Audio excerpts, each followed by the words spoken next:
नमस्कार आणि हार्दिक स्वागत छ सदाजी फेरि पनि आज हामी बन्टी सिरियलको नयाँ रिभ्यू भाग लिएर तपाईहरुमा उपस्थित भइसकेका छौं। तपाईहरु हाम्रो यस च्यानलमा नयाँ हुनुहुन्छ भने हाम्रो यस च्यानललाई सब्स्क्राइब गरी हामीसँग जोडिनु होला ताकि हामीले हालेका बन्टी सिरियलका हरेक रिभ्यू भागहरु तपाईहरुमा चाँडै नै ल्याउनेछौं भन्दै अब पनि यसै भिडियोतर्फ लागौ।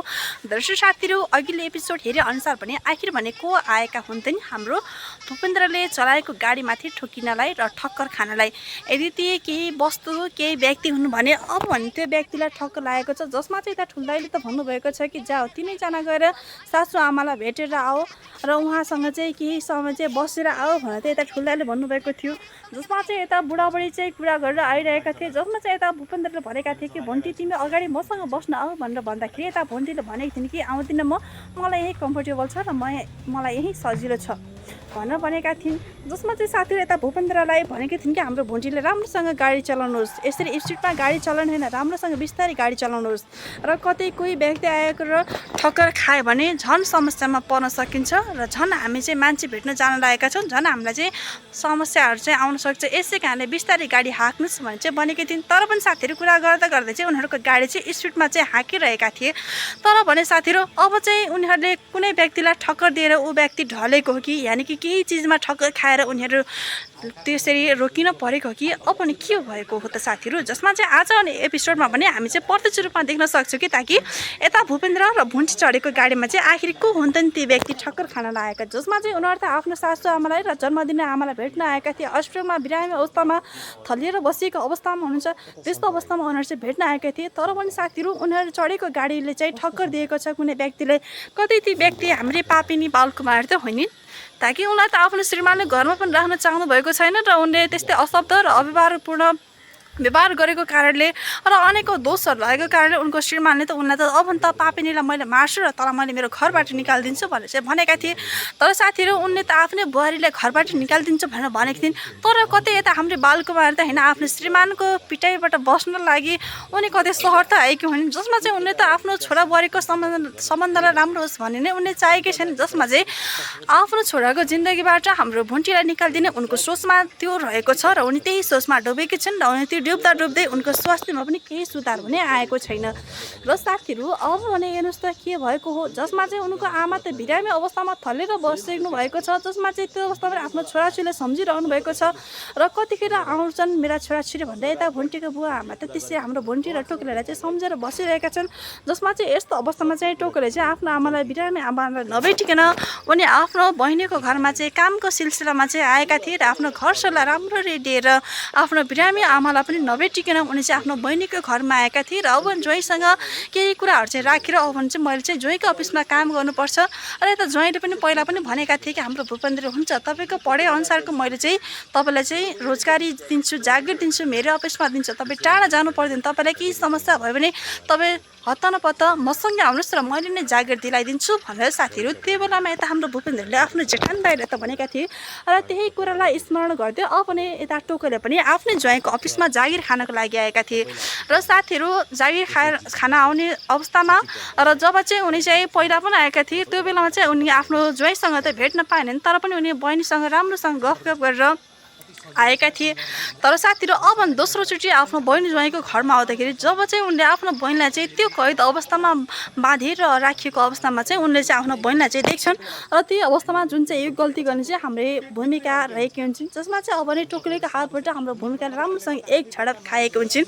सबै पुर्याएर चाहिँ प्रत्यक्ष रूपमा चाहिँ देखिरहेका हुन्छन्। र यता हाम्रो ठुल्दाइले भन्नुभएको छ कि भूपेन्द्र तँलाई चाहिँ मैले नाइजे भनेको होइन, जब चाहिँ सबै कुराहरू चाहिँ स्थिर हुँदैन तबसम्म चाहिँ त चाहिँ नाइजे भनेको होइन, त मलाई किन ढिना आइस् भने चाहिँ यता ठुल्दाइले भन्नुभएको छ भने यता भूपेन्द्रले भनेका थिए कि मैले भनेकै थिएँ त यिनीहरूलाई जब सत्य तथ्य कुरा पत्ता लाग्दैन तबसम्म तिमीहरूले भुन्टीलाई केही पनि गर्ने होइन भनेर मैले यिनीहरूलाई पहिले नै भनेको थिएँ। तर तैँले भूमिका तैँले किन यस्तो गरेको भाउजूमाथि किन यस्तो दुर्व्यवहार गरेको भन्छ भनेका छन्। र साथीहरू अब यता हाम्रो भूमिकाले भतुवा सत्तुवा भनेर अनेकौँ शब्दहरू चाहिँ प्रहार गरेको छिन् र सोही शब्दलाई चाहिँ सुन्न नसकेर अब यता हाम्रो भूपेन्द्रको दाइले चाहिँ आफ्नो बहिनी यानि कि आफ्नै कान्छे बहिनीले चाहिँ एक छाड पानेका छन्। तल बोल्ने कुराको थाहा छैन, कस्तो व्यवहार गर्ने, भाउजूको माइती आउँदाखेरि त अहिले चाहिँ यस्तो व्यवहार गर्ने हो भन्ने चाहिँ उनले चाहिँ एक झडा पानेका छन्। र त्यो झडपलाई सहन नसकेर अब उनले रन्थनेर चाहिँ आफ्नो कोठामा चाहिँ गएकी छिन्, जसमा चाहिँ यता अब नै ज्वाइँ जेठानको कुरा हुन्छ, जसमा चाहिँ यता ज्वाइँले पनि आफ्नो जेठानमाथि गर्ने व्यवहार चाहिँ एकदमै फरक हुन्छ। जसमा चाहिँ यता पारिवारिक अवस्था र गर्मीको अवस्था पिल्सेर बसेको अवस्थामा उनले चाहिँ जुन व्यवहार गरेका छन् त्यो व्यवहार कदापि पनि राम्रो छैन। जसमा चाहिँ उनी हुने खाने छिन्, उनको पढाइको स्तरसँगै उनले जागिर पनि राम्रो पाएका छन्, तर पनि उनले जागिर पायो भन्दैमा उनी सहरमा छन् भन्दैमा उनको अवस्था उच्च छ भन्दैमा उनले चाहिँ आफ्नै श्रीमतीको माइतीतर्फ चाहिँ यसरी हेपेर कुरा गर्न चाहिँ नहुने थियो, तर पनि उनले भनिहाले र उनले सरी पनि मागिसके। जसमा चाहिँ आफ्नो ठुल्दाई पनि बाहिर गल्लीमा बस्नु भएको थियो र सोही अवस्थालाई, सोही समस्या, सोही कुरालाई उनी सुन्न नसकेर चाहिँ ओहो भूपेन्द्र तैँले आफ्नो जेठनसँग गर्ने व्यवहार यस्तो थियो, भुन्टीको गर्मीको अवस्था थाहा थियो र भुन्टीको परिवार कस्तो छ भन्ने कुरा तँलाई पहिले नै थाहा थियो, अनि थाहा भइ पनि तैँले विवाह गरेर ल्याउने अनि अन्त्यमा आएर चाहिँ तैँले यस्तो व्यवहार गर्ने हो, जेठनसँग तैँले माफी मागिहाले भनेर चाहिँ भनेका हुन्छन्। जसमा चाहिँ यता आफ्नो दाइसँग उनले माफी मागेका हुन्छन्। जसमा चाहिँ यता अब भने टोकलीले त्यो परिवारमा अखबे भयो ताकि मेरो परिवारले यानि कि मेरो बहिनीलाई चाहिँ त्यो परिवारले जुन व्यवहार चाहिँ गरिरहेको छ यो व्यवहार अगाडि म कदापि पनि सहन सक्दिनँ, ताकि विगतका दिनमा मेरो बहिनीको अवस्थामा थिइन् र त्यो अवस्थामा पनि उनीहरूले हाम्रो भुन्टीलाई उनी हुन्ने भर्याङमा तेल घसेर चाहिँ लडाएका थिए र त्यही अवस्थामा पनि उनीहरूले भनेका थिए कि भुन्टीको हिँड्ने तरिका नजानेको कारणले उनी आज खसिन् र उनीहरूले बच्चा त्यही चाहिँ तुवाइन् भनेर चाहिँ उनको परिवारमा चाहिँ यस्तो हल्ला थियो र त्यो हल्ला कस्तो त्यो हामीलाई पनि थाहा छ। र साथीहरू अब पनि यता अखपै भएर पनि यता हाम्रो टोकलीले पनि मुखहरू चाहिँ खोलेका छन्, जसमा चाहिँ सत्य तथ्य कुरा सबै कुराहरू चाहिँ उनले चाहिँ ओकली दिएका छन् र हुन पनि हो। साथीहरू यतिका समय भइसकेको छ, हाम्रो भुन्टीले त्यो परिवारबाट कति धेरै समस्याहरू झेल्नु परेको छ त्यो हामी सबैलाई थाहा छ र थाहा हुँदाहुँदै पनि हाम्रो भुन्टीले त्यो परिवारबाट कतिसम्म चाहिँ अव्यवहार चाहिँ सहेर बस्नु परेको छ त्यो हामी सबैलाई थाहा छ। र हामीलाई मन नपर्ने व्यक्ति पनि तिनै व्यक्ति हुन् जो चाहिँ बालकुमारी र भूमिका रहेका छन्, जसमा चाहिँ हामी हरेक एपिसोडमा र हामी हरेक कमेन्ट गर्छौँ कि जसरी हाम्रो भुन्टीलाई त्यो परिवारले दुःख दिएका छन् त्यस्तै गरी हाम्रो भूमिकाको पनि छिट्टै नै विवाह होस् र उनले पनि यस्तै समस्याहरू चाहिँ झेल्नु परोस् भनेर चाहिँ हामी चाहिँ हरेक आउने एपिसोडमा चाहिँ यस्तै प्रतिक्रियाहरू चाहिँ दिइरहेका हुन्छौँ। तर पनि साथीहरू अब भने यता उनले जति कुरा सम्झाए पनि उनले कहिले पनि सम्झिदिनन्, जसमा चाहिँ विगतका दिनमा पनि उनले त्यस्तै समस्याहरू चाहिँ भोग्नु परेको थियो। त्यो अवस्थामा पनि हाम्रो भुन्टीले उनलाई कति धेरै साथ सपोर्ट र सल्लाह सुझाव दिएका थिइन् त्यो हामी सबैलाई थाहा छ। त्यो परिवारमा त्यतिखेर हाम्रो भूमिकालाई रुचाउने र माया गर्ने कोही पनि थिएन। त्यो अवस्थामा बेडमा थल्लिएर बसेको अवस्थामा पनि हाम्रै भुन्टीले उनलाई खानपान गरिदिएकी थिइन् र उनको स्वास्थ्यमा कति धेरै सुधार ल्याएकी थिइन्। तर जुन कुरा उनलाई सुधार ल्याइएको थियो र जुन व्यक्तिलाई उनले चाहिँ त्यसरी माया र प्रेम गरेकी थिइन् त्यही व्यक्तिले आज उनीमाथि नै खाल्टो खण्ड उनलाई अनेकौँ आलोचनाहरू चाहिँ गरिरहेका छन्। तर पनि साथीहरू जो व्यक्ति सही छ उसको कोही पनि साथी हुँदैन भन्ने चाहिँ हामी हरेकलाई नै थाहा छ। तर पनि उनी सही छिन् र उनी सत्य छिन् र उनको परिवारले जुन गर्ने व्यवहार छ त्यो व्यवहार एकदमै खराब छ। तर पनि साथीहरू एक न एक दिन सत्यको जित नै हुन्छ। र साथीहरू अब भने यता हाम्रो टोकलीले पनि आफ्नो बहिनीलाई त्यो घरबाट लिएर जाने भनेर यता ठुल्दाईसँग पनि कुरा गरेका हुन्छन् र ठुल्दाईले अब भने हुन् त्यसो भए अहिले चाहिँ हामी यस्तो कुराहरू चाहिँ नगरौँ भनेर चाहिँ यता ठुल्दाईले पनि राम्रोसँग सम्झाइ बुझाइ गर्नुभएको थियो। जसमा चाहिँ यता फेरि टोकलीले भन्छन् कि म एकचोटि बुबासँग कुरा गर्छु, उहाँ नै जानुभएको थियो र उहाँसँग सल्लाह गर्छु, उहाँले जे भन्नुहुन्छ अब भने म त्यही अनुसार चाहिँ गर्छु भनेर चाहिँ भनेका छन्। जसमा चाहिँ साथीहरू उनले सत्य तथ्य कुरा पनि सबै कुराहरू चाहिँ यता हाम्रो भूपेन्द्रको ठुल्दाईले चाहिँ भनिसकेका छन् र यता ठुल्दाईले पनि विश्वास गर्नुभएको छ। जसमा चाहिँ त्यो परिवारमा आफ्नो बुहारीले कतिसम्मको समस्याहरू चाहिँ झेल्नु परेको छ भने चाहिँ उनको सबै परिवारलाई चाहिँ थाहा छ। तर पनि थाहा भइकार पनि सबै परिवार चाहिँ उनीमाथि नै खनिएका छन्। र साथीहरू अन्त्यमा अब भने यता टोकलीले पनि आफ्नो यता हाम्रो भुन्टीको ससुरा बुवासँग फोन गरेर भनेको छन् कि बुवा नमस्कार, सन्चै आरामै हुनुहुन्छ, तपाईँसँग एउटा कुरा गर्नु थियो। अब भने मैले यो घरबाट चाहिँ मेरो बहिनीलाई चाहिँ लिएर जान्छु। जुन व्यवहार तपाईँको परिवारले गर्नुभएको छ त्यो व्यवहार एकदमै सही अखप भएको छ। जसमा चाहिँ कतिन्जेलसम्म मेरो बहिनीले यसरी अन्याय र अत्याचार सहने, जसमा चाहिँ उनी गलत हुँदाहुँदै पनि उनको परिवारले उनीमाथि कस्तो व्यवहार गरेका छन् त्यो हामी सबैलाई नै थाहा छ। यसै कारणले बुवा दुःख नमान्नुहोस्, मैले चाहिँ मेरो बहिनीलाई चाहिँ यस घरबाट चाहिँ लिएर जान्छु भनेर भन्दाखेरि चाहिँ यता बुवाले पनि राम्रोसँग भन्नुभएको छ कि बाबु भुन्टी एकदमै सही छिन्, उनी गलत छैनन्, तर पनि कतै कतै मान्छेले कुरा गर्दाखेरि चाहिँ अलिकति शङ्का लागेको छ, तर पनि यता मेरो भुन्टीले त्यस्तो गर्दिनँ भन्ने चाहिँ मलाई थाहा छ। मेरो बुहारीमाथि मेरो एकदमै आशा र भरोसा छ र उनले कहिले पनि यस्तो गल्ती गर्दैन भन्छ यता ससुरा बुवाले पनि राम्रोसँग सम्झाइ बुझाइ गर्नुभएको छ।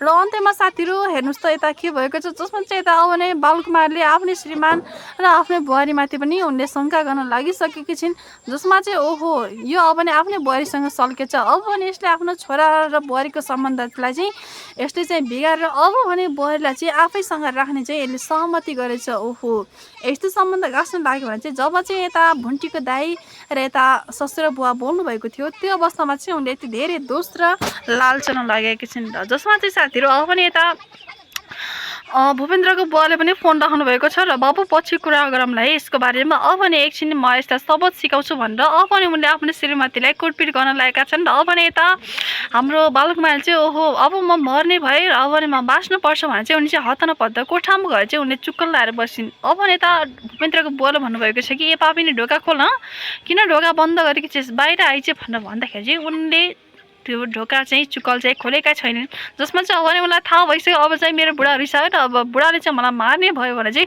उनलाई चाहिँ त्यो चिन्ता र डर रहेको छ।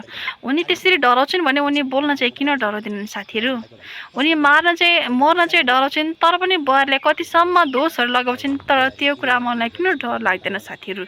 उनी पहिला मर्न खोज्दा पनि हाम्रै भुन्टीले बचाएकी थिइन्, उनले त्यस्तो पापपूर्ण गल्ती गर्दा पनि उनको बुहारीले राम्रोसँग चाहिँ माफ गरिदिएको थिइन्, तर माफ गर्ने बुहारी जो सोझी बुहारी छ, जो माया गर्ने बुहारी छ, ती बुहारीलाई गर्ने व्यवहार पनि निकै नै फरक छ। र अन्त्यमा साथीहरू अब नि यता त्यही कुरा भएको छ, जसमा चाहिँ यता टोकोले र भुन्टीको कुरा हुन्छ, जसमा चाहिँ उनीहरू अब भने आमाले भेट्न जानुपर्छ भन्ने कुराको निष्कर्षमा चाहिँ पुगेका हुन्छन् र उनीहरू चाहिँ हस्पिटलतर्फ चाहिँ जाँदाखेरि चाहिँ यता भूपेन्द्रले रोकेका छन्। ए भुन्टु तिमी कहाँ जान लागि, यहाँ तिमी एकछिन रोक त, तिमी जानु पर्दैन, आमासँग त जमुना दिदी बुवा दाई हुनुहुन्छ, तिमी किन भेट्न जाने भनेर भन्दाखेरि चाहिँ यता हाम्रो भुन्टीले भनेका छन् कि तपाईँको बा आमा बिरामी हुँदाखेरि त तपाईँको बा आमाको बिस्तारा वरिपरि त चारैजना छोराछोरी चाहिन्छ, त्यसै गरी मेरो आमाले पनि छोराछोरी भन्न खोजिराख्नु भएको छ, यसै कारण म मेरो आमालाई भेट्न जान नपाउने। गाउँमा त तपाईँले मेरो आमालाई भेट्न जान दिनु भएन, तर पनि मेरो आमा यसै सहरमा आउनुभएको छ, सहरमा दबाई पानी गर्नुभएको छ अनि बिरामी अवस्थामा भयो।